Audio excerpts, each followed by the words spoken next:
Got it. Okay. Well, thanks, Mary. Thanks to the Cook Library. Thanks to Lucy Gatchell for helping me put together this presentation. And thanks to Nelson O'Brien, who is on tonight. He's the chair of the Conservation Commission. He's part of this face-to-face tonight, and he can fill in some gaps and answer questions as needed.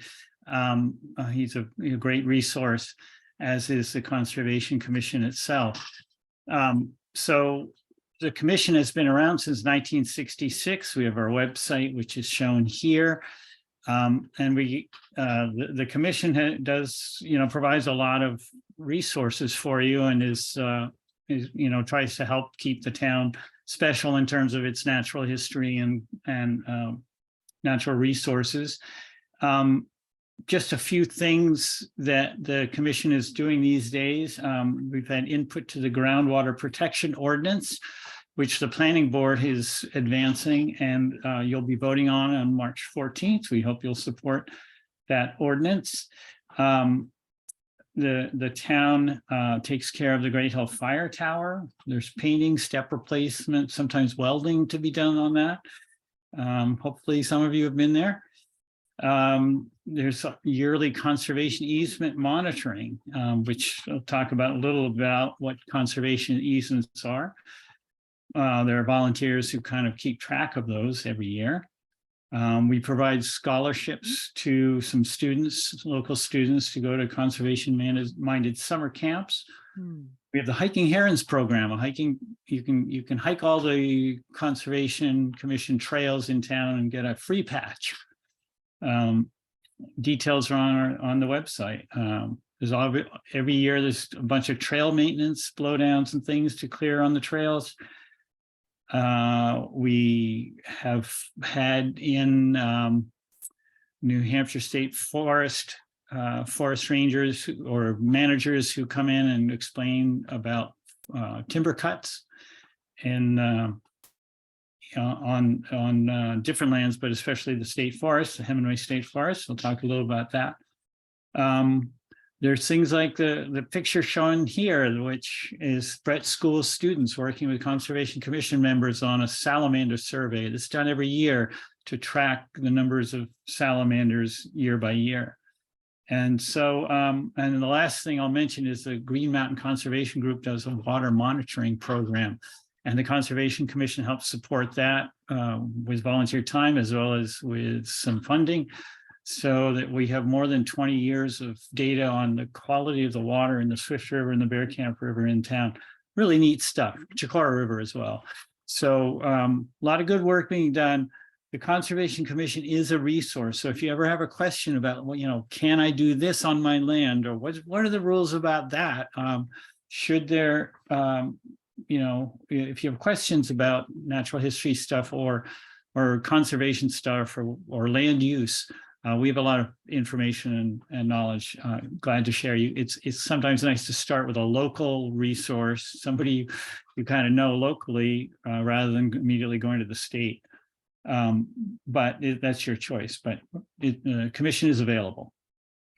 So I'm going to talk then about conservation lands in Tamworth, and I'd love to hear what you find to be a special outdoor place. I know some people will just not share their most favorite place because they don't want to tell other people about it. But if you have some special place in mind now, you can start entering those things in chat. So looking at wild lands in Tamworth, some questions begin to arise, right? Why are some shorelines so undeveloped? All right. Where do large mammals roam and why?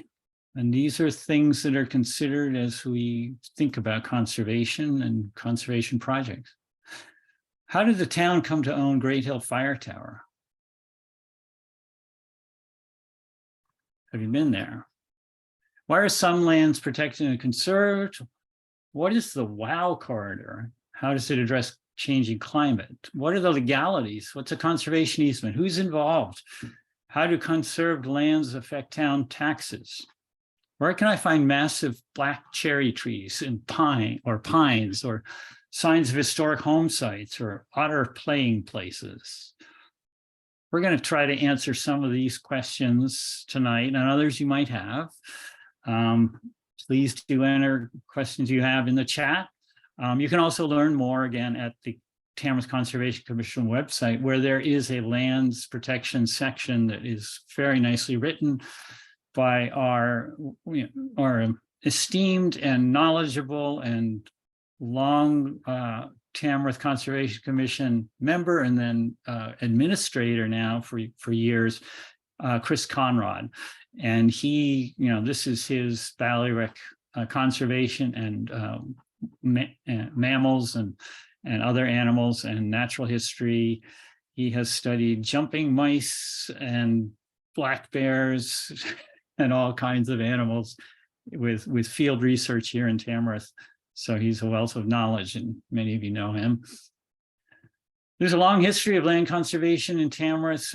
I just pulled together a few key events that actually goes back even further than this, but this Forest Society kind of clued us in years ago to the idea that a man named Henry Knowles, a well-known local family, created a conservation plan for Central Tamworth. It was passed along to the Forest Society through a couple of different contacts who are on the board.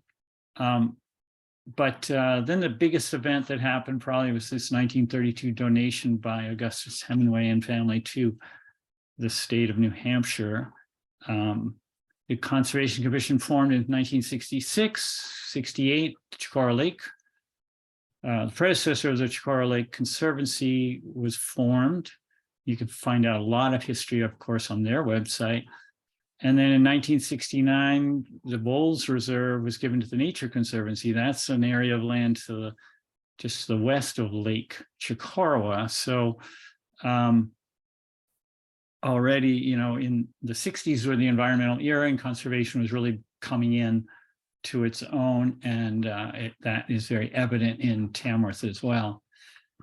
Hemingway State Forest is a treasure in the center of town, a little bit north of the center of town. It includes Great Hill, where the fire tower is, Duck Pond, so-called, or sometimes called Hemingway Pond, which has all kinds of wildlife, moose and otter and more, and beaver. Big Pines Natural Area is leads up from Route 113A up to the summit of Great Hill, and is protected from forest management cutting activities. So there's a trail there, and it also is along the Swift River. So this is Augustus Hemingway, who died in 1931. And so the land was given soon after that. I'm going to get into a little bit of a side story about a bridge, because there's a pretty cool bridge with some legacy to it in the Big Pines Natural Area, crossing the Swift River to access Hemingway Big Pines area from Route 113A towards Wanalancet. As you know, many of you have been there. Of course, most of you have probably been there. But the cool thing here is, as I'll point out along the way, have begun pointing out already, there are some luminaries in the conservation work that's been done in town. One is Dave Bowles, who was an engineer for the state, died in the last few years, but he was as an engineer working on road bridges and roads and such. He put his mind onto the building of this bridge across the Swift River, which is really quite a little bit of an engineering feat. It's a fairly big span, and it took cement abutments to put it in. And he was behind the reconstruction that happened and was completed in 2002. Here you're seeing on the right, John Mersfelder, a longtime chair of the Conservation Commission, who really spearheaded a lot of the conservation work in the late 1990s and 2000s here in Tamworth. And he was chair when this new bridge was completed. That's our dog Pippin here. The other thing to make note of is that the Forest Society, the Society for Protection of New Hampshire Forests, which has been around since the early 1900s, really has had Tamworth as a central focus in some ways over many, many years. And they, as shown here, completed a project on Lake Chicora in 1931 back then. And they have been working in Tamworth since. And of course, we mentioned the Chicora Lake Conservancy. You can learn a lot more about what they are doing in on their website, but they've been around since 1968, essentially. And we love this idea, right, of the quarter 2013 showing Mount Chicora over the lake. That those shorelines are pretty much looking natural with very little building along them, and the lake, no motorized boats. It's a pretty neat place, unique in this region. So I'll run quickly through some other things, some other town-owned lands. These are local conservation lands that the town actually owns. Jackman Pond is one. The date of its gift to the town or adoption by the town is shown here. The Black Spruce Bogs, just west of White Lake State Park, was contributed by the Damon family after Harry Damon died. And here's a whole list of all of them. These are all managed by the TCC for the town. They are town-owned. And we will look at a map at the end, which kind of shows where some of these are. But these were all established fairly early on, and the early Conservation Commission members like Betty Steele and Peg King, again, notable leaders of the Tamworth Conservation Commission and leaders of a lot of the projects whereby trails were created on these town-owned lands and other places. Like all of the trails were developed in Hemingway State Forest by the Conservation Commission early on, soon after they had formed back in the late 60s. And those two women were critical to those kinds of efforts, and their names are on the trails in the Hemingway natural area, Big Pines natural area. You can learn a lot more about that early history of the Conservation Commission in this recollection by Betty Steele. And that's available at the library if you want. Pick one up or buy or take it out. So the next phase that kind of happened after some donation of to the town of a bunch of lands, and then the beginning of some easements. So conservation easements are legal documents that basically say a person owns the land, but they give away, they donate, or they sell the rights to disturbing the land in different ways, like digging the soil or building houses or things like that. They give away those rights, and that's what a conservation easement is. So the idea of an easement is to preserve the land in a natural state. Forestry and farming and other low impact activities are allowed, and recreation is allowed on pretty much all the easements in Tamworth. And that was something that the Tamworth Selectmen recommended and has been the case all along. So there are lands like that the Alt family have given along Bunker Hill Road, Cleveland Hill Road as well. There's a Mabel Evans Hayfield, which is right off Whittier Road, across from the cemetery, the Riverside Cemetery on the old Route 25. And there's a bunch of other smaller easements along shorelines. And one of the goals early on for the Conservation Commission was to create buffers and protection along shorelines so that water quality would be maintained. Part of that push also led to this major effort that John Mersfelder and others led back in the late 90s. Chris Conrad was heavily involved in this as well. And it was this triumvirate of of conservation easements that were developed with support, funding support from the state, from the LCIP funding program. And this created the reservation around Great Hill Pond, around what was the community school, is now also known as Perkins Farm, and is now Zero Mile Farm, and the Aspinall Farm, now owned by the Remick Museum on just south of Cleveland Hill Road. And then in the late 2000s, there was another big push for land conservation with easements, and it was in partnership with the Forest Society as well as Lakes Region Conservation Trust, and the TCC did a lot of work in that period of time. The focus was still on shoreland protection along rivers and streams, and where opportunities existed. But also there was this push towards connectivity. So one of the things is, as these kinds of projects develop, there's some momentum because a landowner is interested in protecting their land. The Conservation Commission and others don't really go out, urging people to do stuff. There's no pressure on anybody. But if a landowner is interested in conserving their land, they approach the Forest Society or they approach the Conservation Commission, and then we just help facilitate what they want.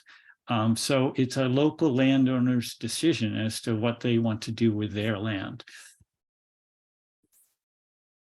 There's also in the master plan, though, some kind of guidance towards encouraging conservation of certain lands, special lands in town, because they provide some economic benefit as well as provide a nice environment for us to live and recreate in. So in 2009, with the Forest Society, we created this connecting the Whites to the Ossipes idea, which had been floating around for a while. People had proposed it. The idea being that if you look at where Tamworth is situated, Tamworth and Sandwich, really, the western part of Tamworth and the eastern part of Sandwich, the Ossipee Mountains and the mountain block, the forest there is it's very large, but it's surrounded by roads all around and is quite developed more towards the south. And its only real connectivity potentially to the White Mountain National Forest for large animals to roam back and forth and such is through Tamworth and eastern Sandwich. So this idea of keeping some connectivity between these large forest blocks is a very important one, especially as climate change happens, because if a species needs to move northward, or develop northward, then it's good to have that kind of north-south connectivity. So the other kinds of sciences that go into identifying whether a land is worth conserving or not is this kind of map of co-occurrence of natural resource factors. So you kind of put different layers of, where are the streams, where are the wetlands, things like that are important to protect, and you layer them on top of each other, and that gives you a quick sense of places that are most in need of conservation potentially. So again, there's all kinds of science and review that goes into this, and the Conservation Commission does not take on a project that does not have outstanding conservation value and which can be demonstrated with that kind of science. So these are the kinds of maps that are developed, and if we look closer at Tamworth, this is where we see different forest blocks, the dark green, supporting landscapes in the lighter green and in the pink. So it gives us a sense of where there is potentially areas to focus on. So if a landowner from those areas is interested, then we would work with them. So I'll run through a few other easements that have been created. And again, the Conservation Commission is certainly not the only one. In fact, we're kind of the last resort for conservation easements. There are other organizations like the Forest Society and Green Mountain Conservation Group that have worked with different landowners, and landowners can choose who they want to work with. So the Bear Farm in the heart of Tamworth Village is conserved and held with an easement by Green Mountain Conservation Group. Beautiful downtown Tamworth. Look at that we have there, right there. protected in perpetuity. Wanalancet, Mount Catherine, and the Intervale and the Bear Farm land out there are all protected as well. This Gilman Forest is one that we worked on. A leader in that was Scott Aspinall, who also worked with the Forest Society. Scott has been a long-time proponent of conservation here in Tamworth, as you know, and that's him there. This was a closing, so it's a very much a it's a land deal, it's a real estate deal, a conservation easement. So there are lawyers involved, there's a signing, all that. So this is at the signing, and with the Forest Society, John Mercefelder on the right there as well. And this is for the Gilman Forest is all this area on these hills. This is a view across the old Aspinall, now Remick Farm fields over to the ridge beyond where that property is. The right is a reforested hilltop farm. This is the late, sadly, Tom Howe, who was the leading person on developing conservation easements and land protection in New Hampshire, worked with the Forest Society for many years, and died, unfortunately, far from young, I'll say. And I was fortunate enough to go out on the Wright property with him at one point. And this is a beautiful hilltop farm that had spectacular views in all directions, south of Hackett Hill Road and north of Route 25 in South Tamworth and up on the hill. And it must have, it still does have some nice views through the trees of Mount Chicora and some neat things like this glacial erratic. And there are others. Other places like Millbrook frontage that the Flaccuses protected years ago with a conservation easement. The Little family has donated created conservation easements in the working forests and wetlands there. Missy Myers and Margaret Reeser, some of their land is protected. The Forest Society has the Porter Rogerson, I should say. And then more recently, we were working on the Beaver Brook frontage, the Beaver Brook property. This is Bob Floyd, who owned these lands in at the crossroads of 113 and Route 25 there, Bear Camp Valley Farm in South Tamworth, close to the, extending to the Sandwich Town line. And this is Bob during conversations and working out the easements on some of those properties. This is Beaver Brook, which has the Bear Camp River flowing next to it. Some pretty wetlands and such. And this is where the Bear Camp Center now has a sign along Route 25 that's on the edge of this property. The Eastern Field is just to the east of that Bear Camp. And this is of the Bear Camp Field, Bear Camp or Beaver Brook property. I'm sorry. So this is just southeast of the community school or Bear Camp Center. And this is farmland that Bob Floyd used. Is still open and is now owned by the Lakes Region Conservation Trust, but the Tamworth Conservation Commission holds an easement on it. So Bear Camp River flows in the back of it. And then the Bear Camp Valley Farm itself on the other side of Route 25 is protected, it's conserved. Those are the houses or the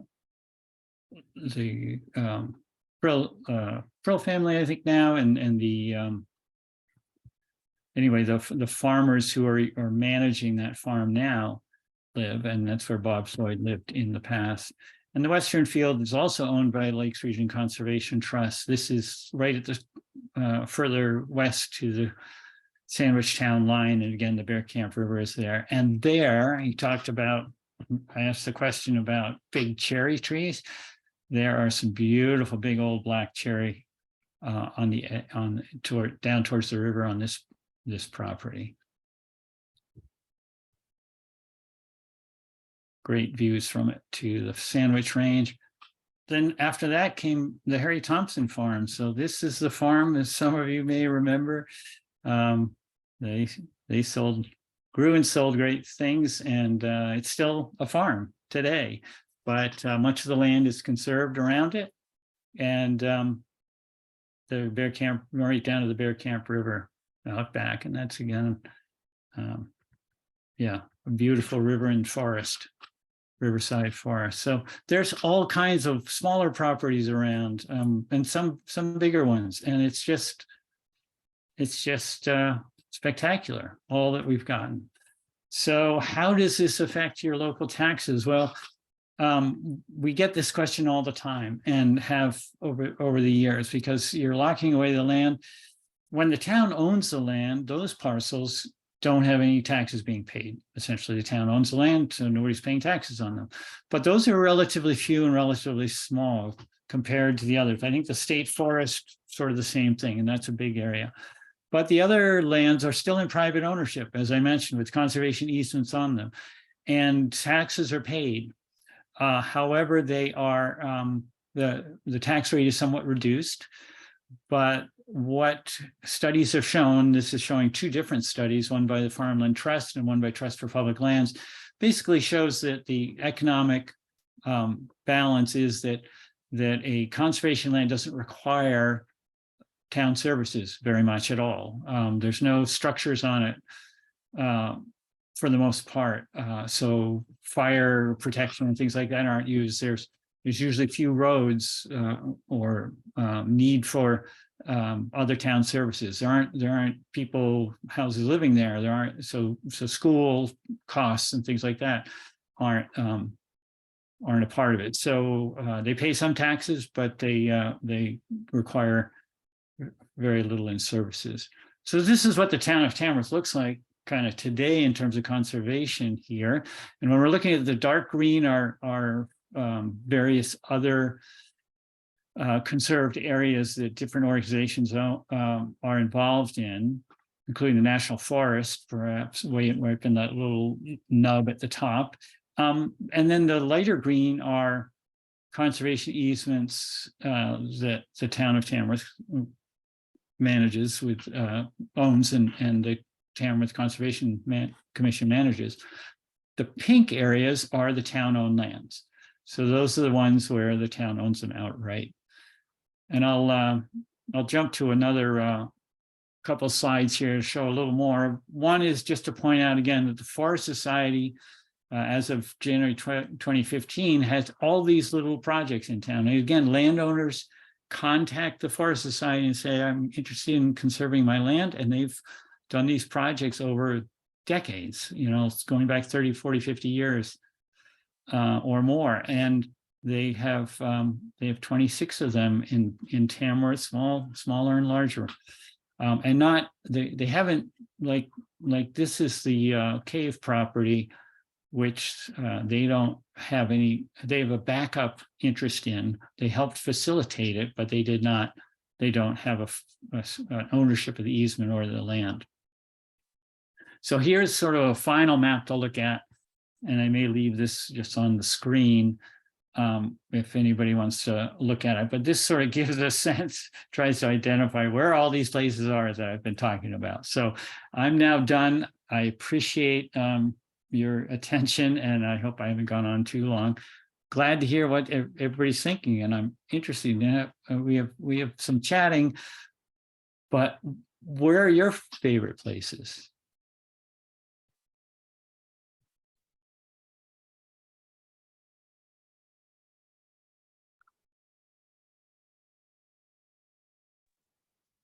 People have questions. You're free to chat. Or Ned, this is Maureen Diamond. Okay. And I never really thought, and I've only been here for a little over 5 years. I never really understood that the Conservation Commission had members. I thought you were elected, an elected commission. Can you talk a little bit about membership and what you do and what kind of communication there is? Yeah. Just enlighten me a little bit. Creation conservation commissions are found in many towns. It's a kind of town body that was created by the legislature in a in law back in the, I think, the 60s. And the Tamworth Conservation Commission was formed in 1966 and was one of the first in the state. I think the law passed in 65, maybe 64 or 65, and Tamworth jumped right on it, thanks to Betty Steele and others, Red Perkins. And the commission is by law, commissions are anywhere from, I think, three to 7 members or something like that.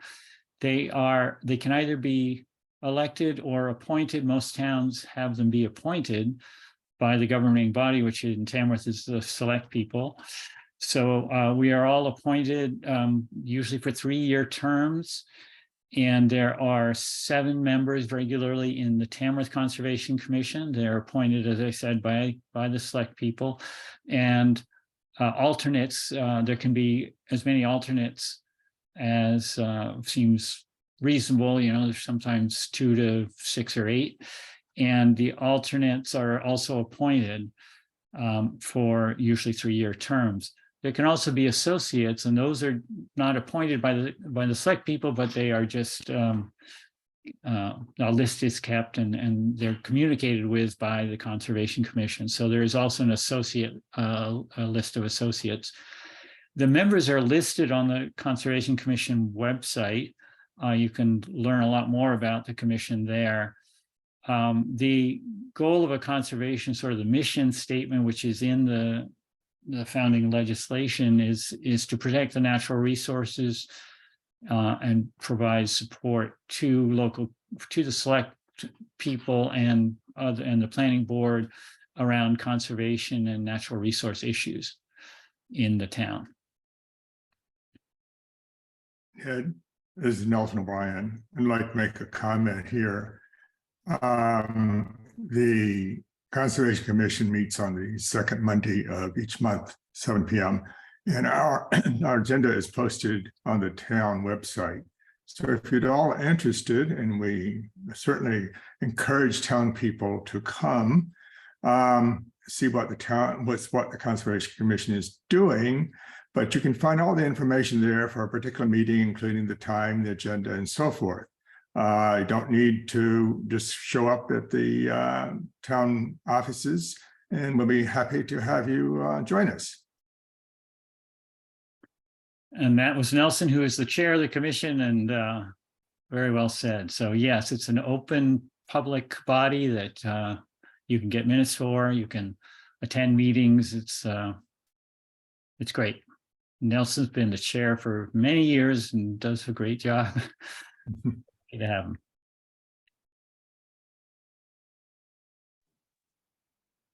And one of the other things I can comment on is Ned mentioned that we sometimes host the state's forestry and lands personnel to talk about timber harvest, and we'll be doing that on Monday, the 13th. Bob Hardy from the state will be talking about proposed timber harvest near White Lake State Park. The state owns some property over there. So that's usually an interesting thing. And it's basically for the public so that you can come find out what's going to be done, ask questions, raise objections if you have some. So that's Monday the 13th. Sorry, that's my second plug. I'll shut up now. No, please keep going. Anytime. Yeah, that's great. And in the chat, you'll see that Mary is posting some of the links to those things that Nelson was mentioning. Thank you, Mary, for that. That's great. So All right. I have a question. I'm looking at that map and wondering what's being done, who's being active about trying to connect that corridor from the Whites to the, not the Whites, the Ossipes to the Whites. Because Yeah. it doesn't quite connect. Well, Looking at the map. doesn't. Well, I mean, it is fun to sort of look at this, and this is where Chris Conrad and his and others have done quite a bit of work looking at this. So if you look at this map, one of the dark lines are roads. So Tamworth Village is right here. This is the center. I know this is Cleveland Hill Road going this way. This, of course, is Chicora Lake and Route 16, and then Route 25 down here. Can you see my arrow? Yeah. Yes. And White Lake State Park is here. So one of the ideas with connectivity is, again, it's really some of it is about animals, large animals being able to move back and forth. So the Ossipes, if you had development increasing all around the Ossipes, more roads, more houses and such, then large animals like bears, moose, deer, etc., could become more and more isolated. They don't like going into backyards. They don't like going across roads. Those are, even those large mammals, they have, you know, it's not a friendly place for them. So they tend to stay where they can. Where they can be in the wild. So the Ossipee Mountains provide a great wild area, large area, but the population there could get kind of less healthy because of inbreeding or such, perhaps. So it's important for them to potentially have connectivity. This is my kind of limited, my limited understanding. So and I'm stating it fairly simplistically, I think, but anyway, one piece of research that Chris Conrad did in putting together some of the ideas for this Whites to Ossipes, connectivity, was that if you're a bear and you want to get from the Ossipes to the White Mountain National Forest, which is a large unbroken forest land area, the way you can do it is there's a way you can do it and only cross 4 roads. So you got Route 25 down here, you've got Cleveland Hill Road, you've got one other smaller road here, and then up in Wanalancet. So and only one of those roads is really heavily traveled, and that's Route 25, which is quite wide. It's, you know, it exposes the animal for a good period of time. But there are some places like here near the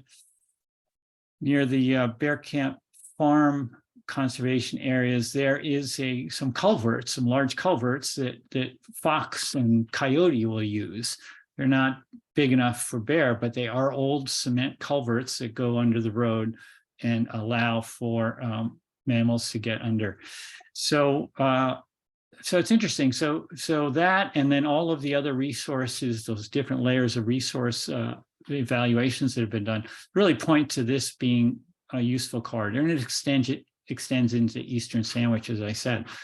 So these are all projects that have been developed. You can see that the results of the TCC, Conservation Commission work, are all these lighter green areas over the years.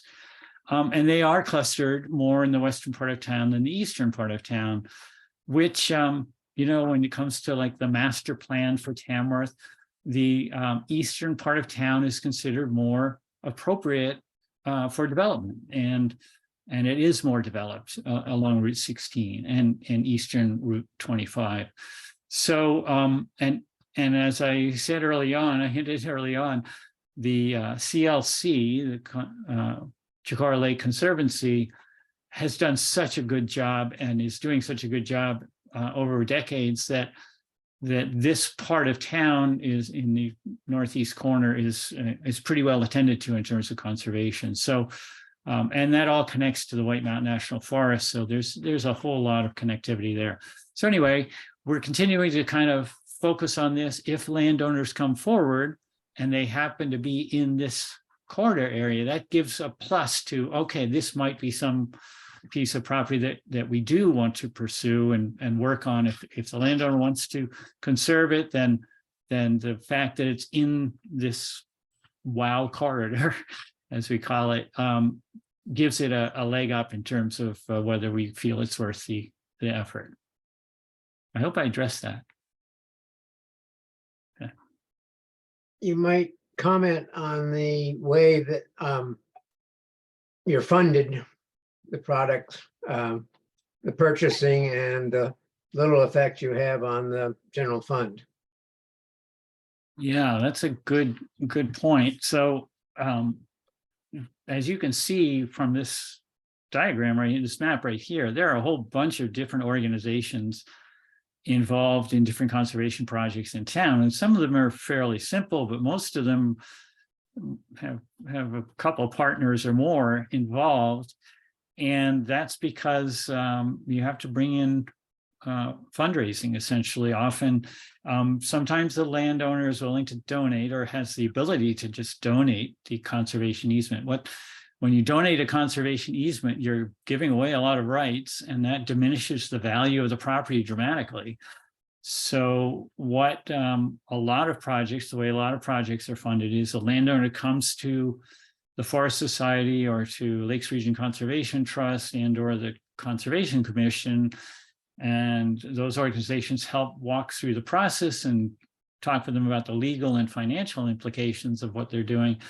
And then when the project is defined, there's a budget to it. It costs something to survey it, to map it, to do the legal work. Those are all sort of basic costs.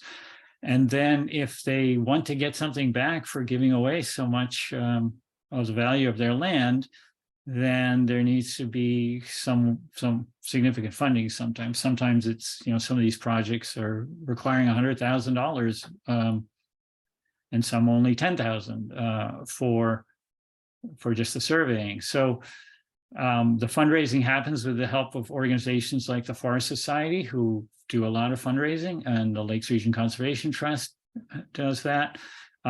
We work with them for that fundraising on these projects, and the Tamworth Conservation Commission also controls what's called the Conservation Fund.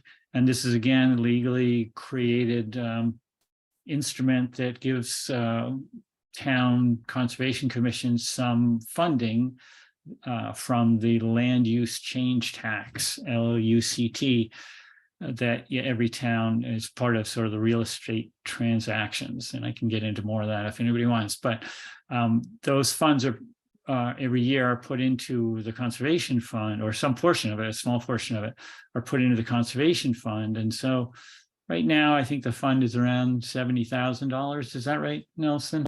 That's correct. Yeah. So, so the commission has the ability, if there's, for instance, there's an infringement of one of the easements, and we need to hire the town lawyer or some other lawyer to, make sure that the current owner of the land or somebody, some neighbor or whatever, who's causing a problem on a conserved land, some legal action has to be taken, and that's going to cost something. And so that conservation fund is available for the commission to expend money on that from. And then if there's a project that, comes up suddenly and a landowner wants to quickly move away but put their land in conservation and needs a down payment, then the Conservation Commission has the ability. It's a rare situation, but that they can do that. They will do this, but they can take some of that fund and use it in short notice if needed. So so that's a piece of how these projects are put together.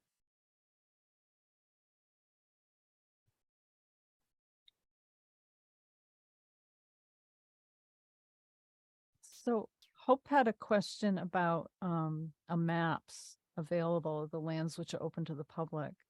I think each of the organizations has a map, and I put a link to the Conservation Commission's, your webpage with the managed lands and the trails on that. There are maps on there. So did that answer your question, Hope? And I can talk to them. Yes, thank you. Thank you. I can talk. I meant to talk a little, and that reminds me that on this map, there are asterisks or some of the properties. Those are the ones that have very clear welcoming trails. So obviously the White Mountain National Forest has plenty of trails up there leading out from Wanalancet. But the Great Hill Pond property here has some woods roads, forest roads and trails, snowmobile trails around the pond and in other parts of it that are open for exploring. Hemingway has trails, as you know, both cross-country ski trail, snowmobile trail, and then the various hiking trails, some maintained by the Conservation Commission.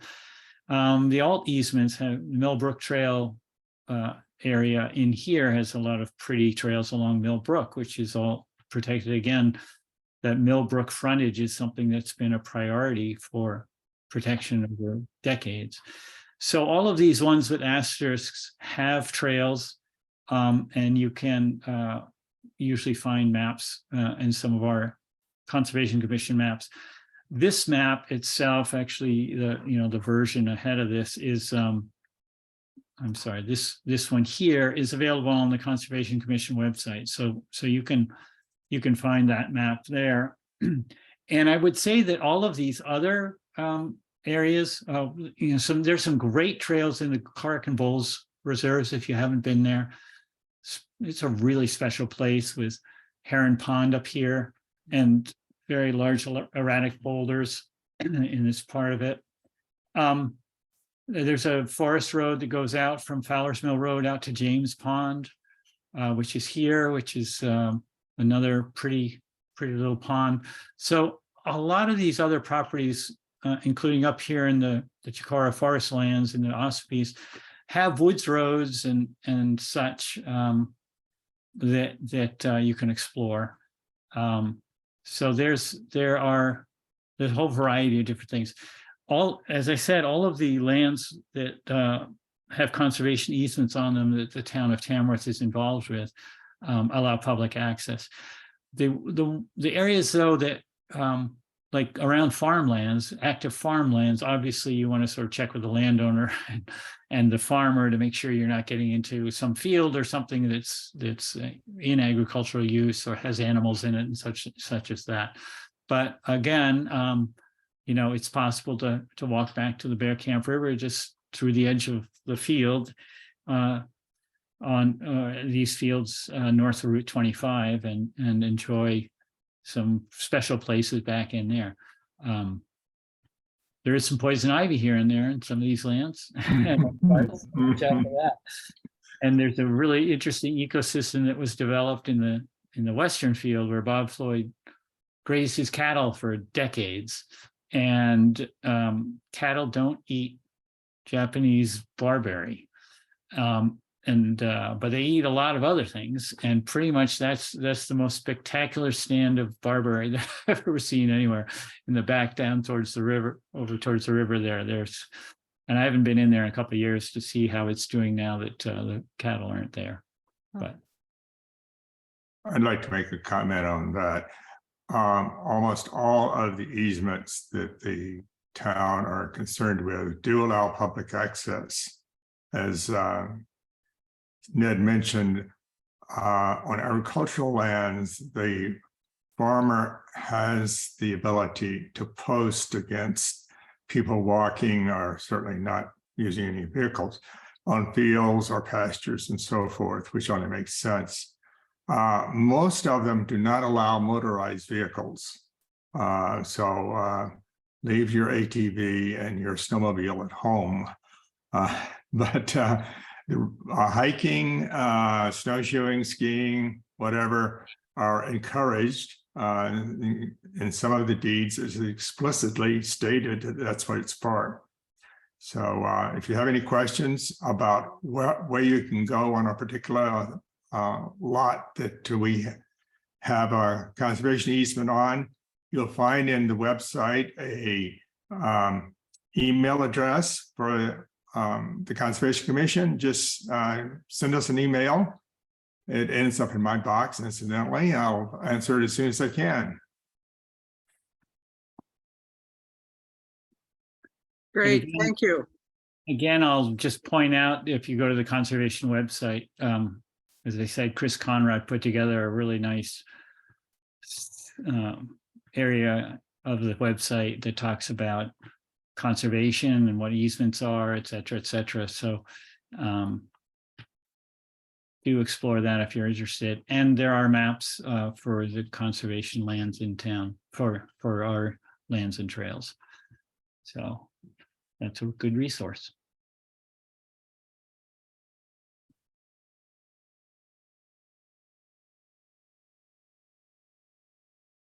Anybody else have anything they want to ask or bring up? What's your favorite place? Nobody went for that one, unless I haven't seen it in the chat. They're keeping it quiet. Yeah, people are being quiet. I could put Ed on the spot, but I won't do that, or Lucy. I know Lucy and Dexter like Great Hill Pond. They go there often. Put you on the spot there. But yeah, it's a pretty spectacular place, Great Hill Pond. This is Maureen Diamond. I would say my favorite place is the Alt land along Millbrook. I love those trails. They are beautiful. And it's so sweet that they not only have donated their easements, so but they've helped maintain those trails. And thanks to Jim Alt and his brother Chris. And names the trails. There are stories to go with each one. I like that. Yeah, exactly. And every season they're special. I mean, Millbrook is just a really neat stream, really pretty.